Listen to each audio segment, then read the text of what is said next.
শুভ দুপুর বন্ধুরা, দুপুরের মেনু নিয়ে চলে আসছি। আজ আছে পটল পোস্ত, বটবটি আলু ভাজা, পাঁচমিশালি সবজি, আর আমার মেয়ে খুব খেতে চাইছিল তিতা করলা দিয়ে ডাল, তো তার জন্য সেটা বানিয়েছিলাম।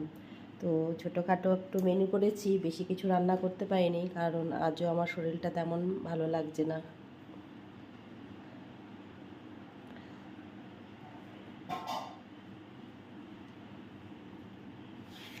পটল পোস্তটা খাতো,